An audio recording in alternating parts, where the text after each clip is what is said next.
So basically, to sum it up about my son's case is that he went overseas when he was 18 to get married, and then he came back when he was still 18 when he came back to the United States, and then he went back when he was 19 with a friend, and they went to Egypt, and they were looking, both of them, to get married.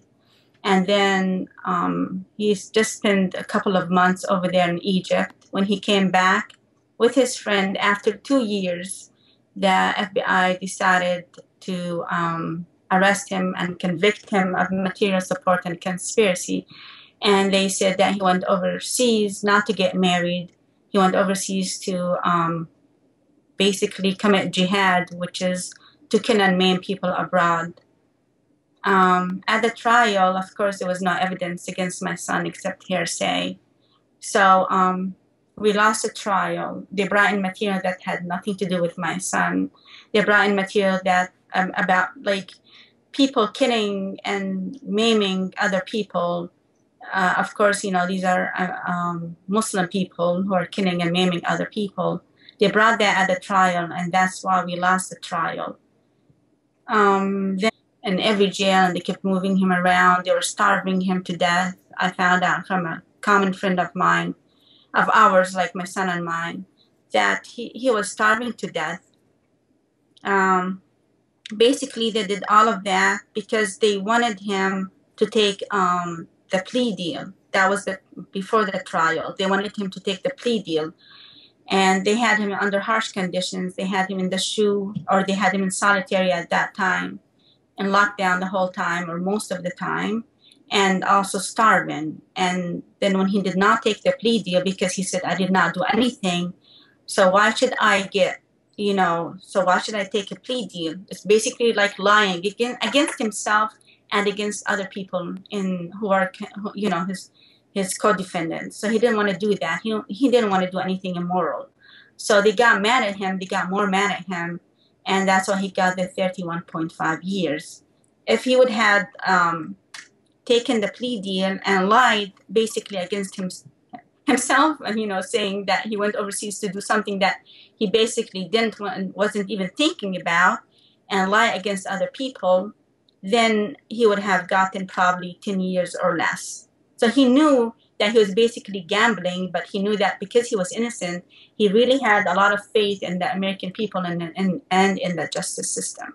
But they failed us, and now he's serving 31.5 years, and he's also being mistreated in some ways, where he is in the SHU, which is like, you know, he's always in lockdown constantly, and they deny him some of his mail. He doesn't get all his mail.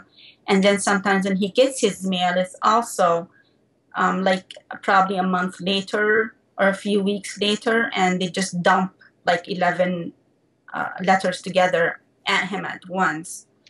So sometimes some of the people who are supporting him think that, you know, how come he's not answering their letters?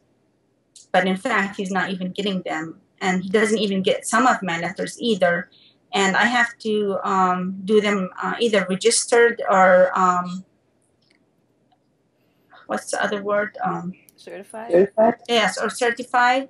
And then sometimes even I pay money for that. He still does not get them. So half of the time, I would say like 50% of the time or 20% of the time, he doesn't get my letters. If they're certified. If they're not certified, he doesn't get them at all.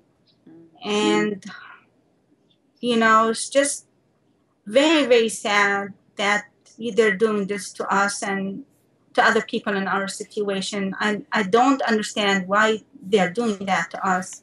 I can't understand, you know, why the torture. I can't understand what is this all for. And they basically broke up our family, and you know, he's depressed, I'm depressed, and we're kind of losing hope because it's just not going anywhere. Every time, like, I think, well, maybe this year something different will come up, something different will happen, but nothing is happening. It's just the same situation, a non-end thing, you know. 31.5 years is a very long time for somebody who didn't do anything. So it's very harsh. Like, it's just very sad. I get very, very depressed when I know I'm gonna go visit him. I'm always depressed, but I get more depressed.